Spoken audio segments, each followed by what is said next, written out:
قل لا اقول لكم عندي خزائن الله ولا اعلم الغیب ولا اقول لكم انی ملک۔ امت محمدیہ میں اس مسئلے کے اختلاف کی وجہ سے امت کے پارے پارے ہو گئے۔ اہل سنت والجماعت، کوئی اہل سنت جماعت ہو گیا، کوئی والجماعت ہو گیا۔ اس فرق کے ساتھ مسئلہ کیا تھا؟ کچھ اختلاف کی وجہ سے، کچھ وہ بھی رائے کے اختلافات تھے جنہیں ہم نے مجادلہ کی صورت اختیار کر کے امت کو دو گروہوں میں تقسیم کر دیا۔ ایک امت گستاخ بن گئی، دوسری محب نبی بن گئی۔ اللہ تبارک و تعالی نے اس مسئلے کو واضح بیان کیا۔ قل، کہہ دیجئے امت کو۔ قل کا لفظ جب استعمال ہوتا ہے قرآن مجید میں، اللہ تبارک و تعالی کی طرف سے حکم ہوتا ہے آپ صلی اللہ علیہ وسلم کو کہ آپ بتا دیجئے ان کو، قل فرما دیجئے، لا اقول لکم، میں یہ بات نہیں کہتا، لا اقول لکم، میں تمہیں یہ نہیں کہتا، عندی خزائن اللہ، کہ میرے پاس کیا ہے؟ اللہ کے خزانے۔ اب نعت خواں کھڑا ہوتا ہے اسٹیج کے اوپر، وہ جھوم کر کہتا ہے خزانے سارے تیرے نے، تو لوگ اٹھ کر پیسے دے کر داد دیتے ہیں، اور جب کہ وہ اس آیت کی مخالفت میں کھڑے ہو کر داد وصول کر رہا ہوتا ہے، جو وہاں لوگ ہوتے ہیں وہ بڑے خوشی کا اظہار کرتے ہوئے اس کے اوپر نوٹوں کی بارش کر رہے ہوتے ہیں۔ علماء بھی اسٹیج پر خاموش ہوتے ہیں، یہ جانتے ہوئے کہ اللہ تبارک و تعالی نے کہا ہے لا اقول لکم عندی خزائن اللہ۔ ہم جسے وہاں بچا رہے ہوتے ہیں، آپ جان لیں کہ وہ عقیدہ ہوتا ہے، ایمان نہیں ہوتا۔ ہم ایمان کی بسا اوقات حفاظت نہیں کر پاتے عقیدے کی وجہ سے۔ عقیدہ وہ ہے جو ہماری بنیاد، جو ہماری پشت کے اندر داخل ہو چکا ہے۔ اللہ تبارک و تعالی نے ارشاد میں لکم عندی خزائن اللہ، میں نہیں کہتا تمہیں کہ میرے پاس اللہ کے خزانے، ولا عالم الغیب، اور میں یہ بھی نہیں کہتا کہ میں غیب جاننے والا ہوں۔ عالم الغیب ہوں، سب سے بڑا غیب جاننے والا میں ہوں، میں یہ نہیں کہتا، وہ اللہ کی ذات ہے۔ وعندہ مفاتیح الغیب، غیب کی خبروں کی چابیاں کس کے پاس ہیں؟ اللہ کے پاس۔ امت کا، علماء کا اس بارے میں بھی جھگڑا ہوا کہ وہ کہتے ہیں جی کوئی نہیں، آپ صلی اللہ علیہ وسلم کچھ بھی نہیں جانتے، یہ نہیں جانتے، یہ گستاخ نبی ہیں، یہ ویسے ہیں، یہ ویسے ہیں، لہٰذا ہمارا نبی جو ہے وہ عالم الغیب بھی ہے، وہ حاضر ناظر بھی ہے، وہ نور بھی ہے۔ پھر ایسی امت کے سامنے ایسی بحث چھیڑ دی جس کا حل نہیں۔ اب وہ اپنی بحث جو ہم نے چھیڑی، اب جو اس کو بیان کرنے کے لیے کھڑا ہوتا ہے، جی دیکھو یہ کہتا ہے، تاکہ لوگ اس کی بات کو سمجھ نہ سکے۔ دیکھیے یہ کہتا ہے کہ نبی کو کچھ علم نہیں تھا، یعنی سامنے والا جس کے دل میں محبت نبی ہے وہ اس مولوی کی بات سنے ہی نہیں۔ یہ کہتا ہے کہ آپ صلی اللہ علیہ وسلم ہمارے جیسے تھے، کہتا ہے نبی نور نہیں تھے، وہ کہتا ہے جی یہ کہتا ہے نبی کیا تھے؟ ہمارے جیسے تھے، تاکہ ایک عام آدمی اس کی بات کو نہ سنے، نہ پھر ہم سے دلیل کا مطالبہ کیا جائے۔ حالانکہ آپ میں سے ہر آدمی جانتا ہے، جو صاحب علم ہے، تھوڑا سا بھی وہ صاحب علم ہے، وہ اس بات کو، اسے ادراک ہے، وہ اس بات کو سمجھتا ہے کہ دیکھیے فرشتوں کو حکم ہوا قلنا للملائکہ، اللہ تبارک و تعالی نے کہا قلنا، ہم نے کہا، للملائکہ کس کو؟ فرشتوں کو کہا، اسجدوا لآدم، اسجدوا لآدم، سجدہ کرو کسے؟ آدم کو سجدہ کرو۔ یہاں اللہ تبارک و تعالی نے امت کے سامنے ایک باب رکھ دیا کہ اسجدوا لآدم، یہاں سجدہ کرنے والی نوری مخلوق،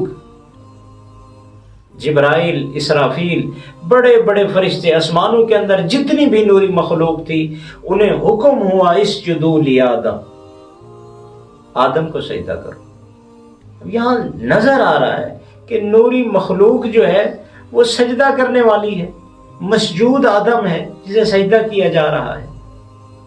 اس کی تعظیم میں، تکریم میں. ٹھیک ہے وہ ایک علیحدہ بات ہے غیر اللہ کو سجدہ، وہ جب اس کا وقت آئے گا تو اس کی بھی تشریح بیان ہوگی. لیکن یہاں جس مدعے پر ہم جا رہے ہیں وہ یہ ہے کہ اللہ تبارک و تعالی نے تمام مخلوقات میں فضیلت دی تھی آدم کو، انسان کو، بشر کو. جتنے بھی مخلوقات اللہ تبارک و تعالی نے پیدا کی ہم نے لوگوں کے سامنے رکھ دیا جی یہ آپ صلی اللہ علیہ وسلم کو بشر کی جگہ ہم اپنے جیسا کہتے ہیں. قرآن مجید کی اس آیت کا کیا کرو گے کہ اللہ تبارک و تعالی ارشاد فرما رہے ہیں ان کو بتا دو انما انا بشر. آپ صلی اللہ علیہ وسلم کہہ رہے ہیں انما انا بشر مثلکم یوحا. وہ اور بات ہے کہ آپ صلی اللہ علیہ وسلم بتایا میں ایسا بشر ہوں کہ مجھے اللہ کی طرف سے وحی آتی ہے. وما ينطق عن الهوى. آپ سب کون آدمی ہے جو آپ صلی اللہ علیہ وسلم کی فضیلت کا قائل نہیں؟ دنیا میں جتنے بھی فرق ہیں وہ سارے کے سارے کہتے ہیں کہ اللہ تبارک و تعالیٰ کی ذات کے بعد مقام آپ صلی اللہ علیہ وسلم کا. یہ ہر کسی کا ایمان کا حصہ ہے. اس کے باوجود بھی ہم نے اپنے مدعے کو جلایا، اپنے مدعے کو سامنے رکھا، اس جھگڑے کی آگ کو آگ دی، اسے ہوا دی امت کے سامنے. اپنے اس جھگڑے کو جو ایک قدم بھی نہیں چل سکتا تھا، اس جھگڑے کو ہم نے اتنے سال تک جلایا، امت کو اس سے علیحدہ رکھا، اس جھگڑے کو کیش کی جو ایک قدم بھی نہیں چل سکتا. دوسری بحث کہ آپ یہاں اللہ تبارک و تعالی نے آپ صلی اللہ علیہ وسلم کو کہا کہ کہہ دو ولا اقول لکم انی ملک. میں ملک بھی نہیں ہوں، میں فرشتہ بھی نہیں ہوں. میں ملک بھی نہیں ہوں، میں فرشتہ نہیں ہوں. اب ہم نے کہا جی نہیں، اب یہ بھی دنیا کے سامنے ہے جو نورانی مخلوق ہوتی ہے آگے ان کا نسب بھی نہیں چلتا. کیا کیسے امت کو انہوں نے باور کرا دیا، سمجھ نہیں آتی یہ بات. اب دیکھیے دوسری جگہ اللہ تبارک و تعالی نے واضح کہا کہ امت کو بتا دیجیے قل انما علمها عند اللہ. جب پوچھا، یہ سوال کا جواب تھا، انہوں نے پوچھا یسألونک عن الساعۃ ایان مرساها. آپ صلی اللہ علیہ وسلم سے سوال ہوا کہ ہمیں بتائیے کہ قیامت کب قائم ہوگی. اس کے جواب میں آپ صلی اللہ علیہ وسلم نے ارشاد فرمایا انما علمها عند اللہ. اس کا علم کس کے پاس ہے؟ اللہ کے پاس. قل انما علمها عند اللہ، کہ اس کا علم، جب انہوں نے سوال پوچھا کہ قیامت کب قائم ہوگی، اس کے جواب میں آپ صلی اللہ علیہ وسلم نے ارشاد فرمایا اس کا علم اللہ کے پاس ہے. علمها عند اللہ ولکن اکثر الناس لا یعلمون. اگلی آیت میں ارشاد فرمایا قل لا املک لنفسی. تم کیا سمجھتے ہو؟ لا املک لنفسی، میں تو اپنے نفس کا بھی مالک نہیں ہوں. تم تو کہتے ہو ہم جہان کے آپ صلی اللہ علیہ وسلم مالک ہیں، ہم انہی کا کھا رہے ہیں، ہم انہی سے جی رہے ہیں، انہی کے در پہ پل رہے ہیں. لا املک لنفسی. قل، کہلوا رہا ہے اللہ تعالیٰ اپنے محبوب سے، کہلوا رہا ہے کہ لوگوں کو بتا دو. قل، کیونکہ ہمارے عقیدے کا جو مدار ہے وہ توحید کے اوپر ہے. قل، کہہ دیجئے لوگوں کو لا املک لنفسی، کہ میں مالک نہیں ہوں، لنفسی، اپنے نفس کا بھی، نفع ولا ضرر، نہ میں نفع کا مالک ہوں نہ میں نقصان کا مالک ہوں. یعنی جو مجھے نقصان پہنچتا ہے میں اس کا مالک بھی نہیں ہوں، جو مجھے نفع پہنچ رہا ہے میں اس کا مالک بھی نہیں ہوں. الا ما شاء اللہ، مگر جو کون چاہتا ہے؟ اللہ چاہتا ہے، وہی ہوتا ہے. چاہت اللہ کی ہے. تمہیں اتنا بات بھی سمجھ میں نہیں آتی؟ آپ صلی اللہ علیہ وسلم ارشاد فرمایا ولو کنت عالم الغیب، اگر میں عالم الغیب ہوتا لستکثرت من الخیر، میں ساری بھلائیوں کو اکٹھا کر لیتا، مجھے وما مسنی السوء، مجھے کبھی تکلیف نہ پہنچتی. ان واضح آیات کا آپ کیا کریں گے؟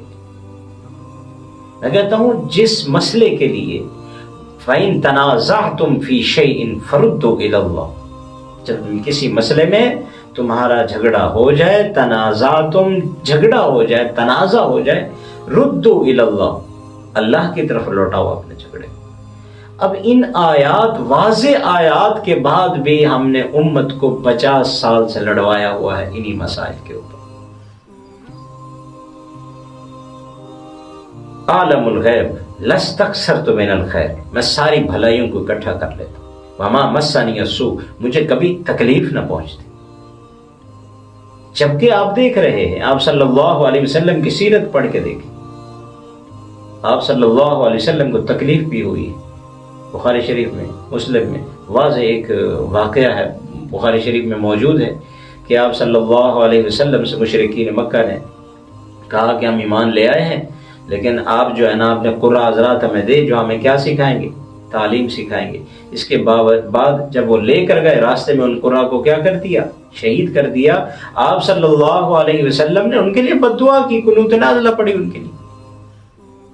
آپ کیا سمجھتے ہیں کہ آپ صلی اللہ علیہ وسلم کو پہلے سے علم تھا؟ بعد میں آپ صلی اللہ علیہ وسلم نے آنسو بہائے، بعد میں آپ صلی اللہ علیہ وسلم نے ان کے لیے بد دعا کی، یہ سارا دکھاوا تھا۔ آپ امت کو کیا بتانا چاہتے ہیں کہ حضرت ابراہیم علیہ السلام نے جو اسماعیل کی قربانی دی، حضرت ابراہیم جانتے تھے کہ اسماعیل کو یہ چھری نہیں کاٹے گی۔ کون سا کمال ہے؟ کوئی کمال رہا؟ اگر حضرت ابراہیم علیہ السلام یہ جانتے ہوں کہ میں آگ میں جا رہا ہوں، آگ مجھے نہیں جلائے گی، یہ کمال ہے؟ یہ کوئی کمال نہیں ہے۔ اگر آپ حضرت ابراہیم کو یہ خبر ہو کہ میں جو حضرت اسماعیل کی یہ قربانی دے رہا ہوں، جس کو اللہ تبارک و تعالیٰ نے آگے مہر لگائی، قد صدقت الرؤیا، یہ بھی آپ سمجھتے ہیں کہ اللہ تعالیٰ کو پتہ تھا کہ حضرت ابراہیم جانتے، حضرت ابراہیم کو جانتے تھے، اس کے بعد اللہ کہہ رہے صدقت الرؤیا۔